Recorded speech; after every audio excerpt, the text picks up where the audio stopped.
This is a Saturday morning TV log from Big D's Entertainment Rankings and Reviews. Welcome to another Saturday morning TV log, and this time around it's the Superpowers team, Galactic Guardians, brought to us by Hanna-Barbera and DC Comics. Greetings, my fellow YouTubers. I'm Joel, the Big D to you, and this is Big D's Entertainment Rankings and Reviews. So this week's Saturday morning TV log is the Superpowers team, Galactic Guardians, an animated superhero series that originally premiered on ABC in 1985, based on the Justice League and associated comic book characters from DC Comics. Serving as the final series in the Super Friends series as well. It premiered September 7th, 1985. Now, the Justice League of America, now called the Superpowers team, to tie in with the Superpowers Collection toy line, then being produced by Kenner, were once again headquartered at the Hall of Justice, which had been redesigned for this series to appear more Pentagon-like and seemingly larger in Metropolis, and battle familiar foes such as Darkseid and Lex Luthor, like in the previous series, plus Scarecrow and Joker and even Penguin. Amidst those changes, another change in the series was the absence of a narrator in every episode. Now, in the original series from 1973, Ted Knight was the narrator. William Woodson, who became the narrator, began with the second series, 1977's All New Super Friends, however, and would remain through the series until the final episode of the previous series, Super Friends, the legendary Superpowers show. So this was the first show without a narrator.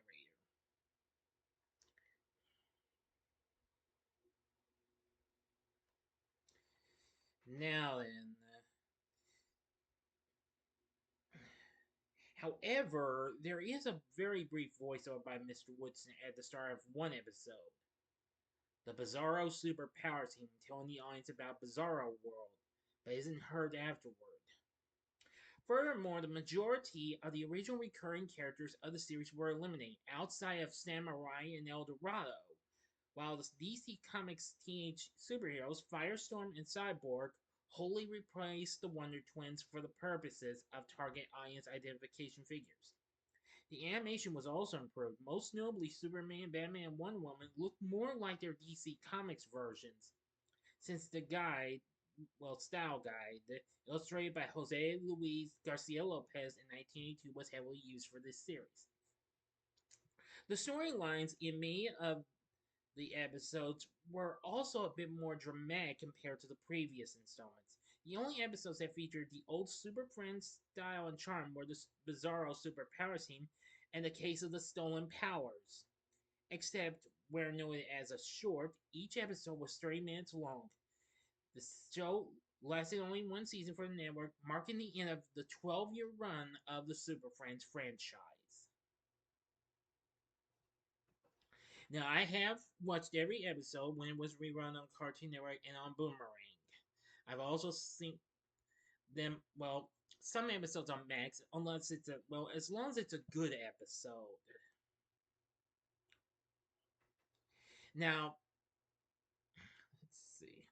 Now, actually, this was to be the start of a new Teen Titans series originally, because Cyborg was actually be a part of that show. But instead, the series was that got canned, and so they put this in its place. And because from which Hanna-Barbera had recently done a PSA with the Teen Titans. Now then, the first episode of the series, The Seeds of Doom, we meet Cyborg after he has defeated Superman's arch enemy Lex Luthor. He's invited, but turns him down. But anyways, later on, Firestorm seeks him out to learn the reason of his, reticence. If I mispronounce that word, I apologize. But of course, we had the other half of Firestorm. Well, Professor Stein tell Rob Raymond, the other half of Firestorm, about Cyborg, who, of course, real name was Victor Stone.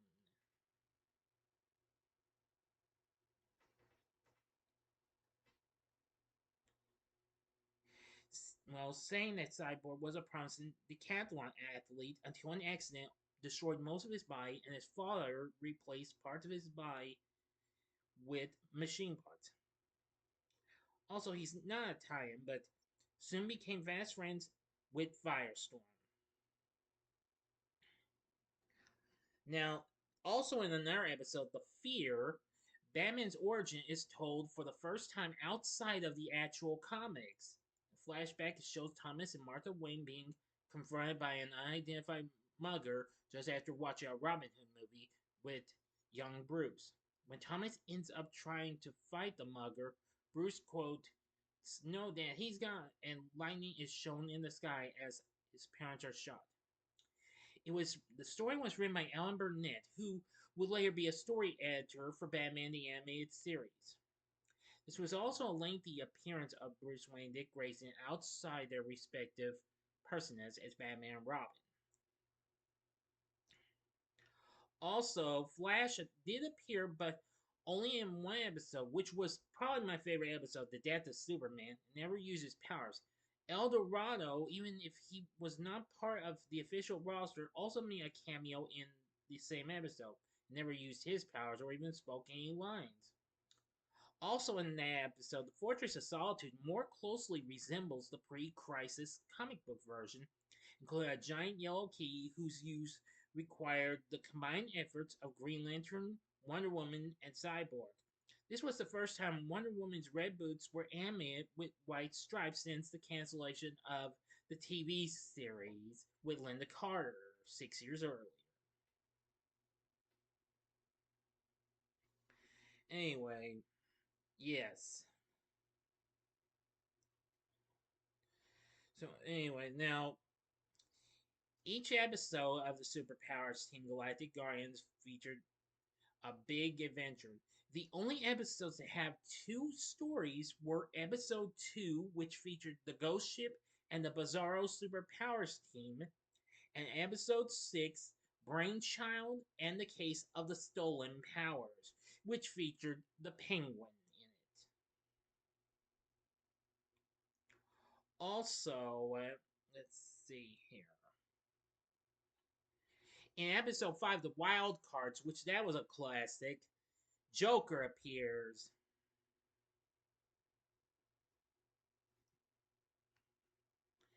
Well, I really won't tell you the story behind that because, well, if you've seen the episode, then you know what I would say. Anyway, after this, the show would go on to be showing syndication like the other Super Friends series, as well as Cartoon Network and Boomerang.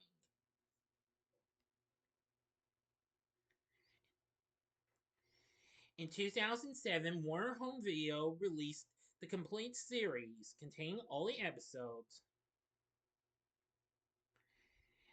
and they were unedited and uncut and presented in its original broadcast presentation and original air date order. Unfortunately, the Bizarro Superpowers Team episode is missing its title card, and the episode Escape from Star City was the actual final episode, number 8. And The Death of Superman is mistakenly listed as episode 8, despite listed as number 7, the true number, on the DVD packaging. Now, according to the author of the Ultimate Super Friends Guide, he suggests that this should have been the final episode because it starred all the members of the group despite broadcast as episode 7, the next to last episode. In truth, the final episode, Escape from Star City, has the united team of the core founding members for the first time and last time as Aquaman appears in an active role in this episode. A few years later, The Death of Superman and The Seeds of Doom were included on Warner's 25 cartoon collection DC Comics in August of 2013. Those episodes were also included in the second disc of Warner's Best of Superman, released 2 months before that. Now, I think you can find this with the other Super Friends series on Max. Last time I saw it, but I did, I do believe you can still find this series for a pretty reasonable price. Now, for most of the cast, we got most of the cast from the previous series back, including, in no particular order, I might not be giving them all to you. Danny Dark is once again Superman, and Adam West reprises his role as Batman from the previous series. Whereas his former voice actor, Alan Slade, was not in there. Casey Kasem returns as Robin. Let's see.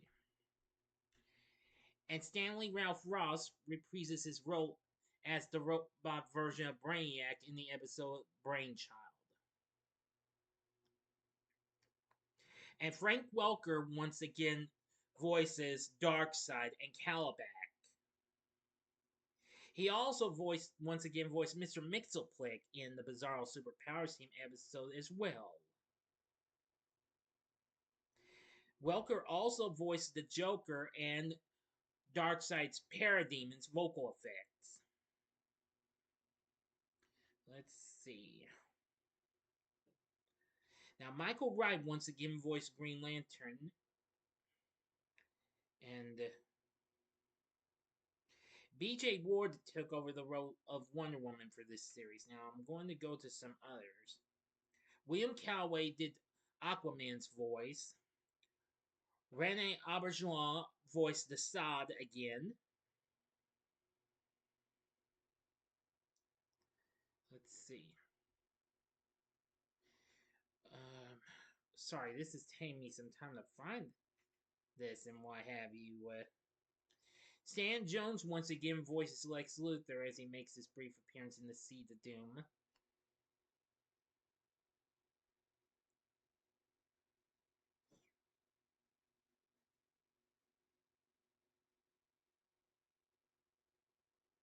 And Mark L. Taylor voices Firestorm. While there are other voices included in the series that included Peter Cullen, Daryl Hickman, Jerry Hauser,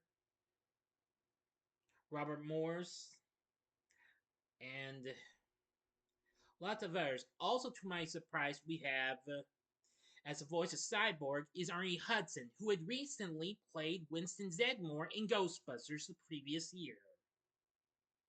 Yes, I was surprised to hear his voice.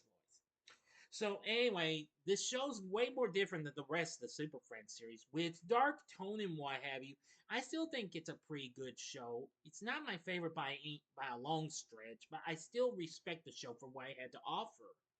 With its dark tone and its great characters, and even with more Darkseid, who's much more darker looking than before. So I think I would recommend you give this show a whirl if you've never seen it. Definitely. Now, again, as I've said before, I think you can find the show for a good price on DVD, but you can also find it on Max with the Super Friends series. I think if they've still got it, but if they don't, then it was worth a try. So anyway, yeah. So what did you think of the Superpowers Team Galactic Guardians? If you, oh yeah, and I would recommend this if you're a Super Friends fanatic, or if you're a DC Comics fan, this would definitely be worth looking into.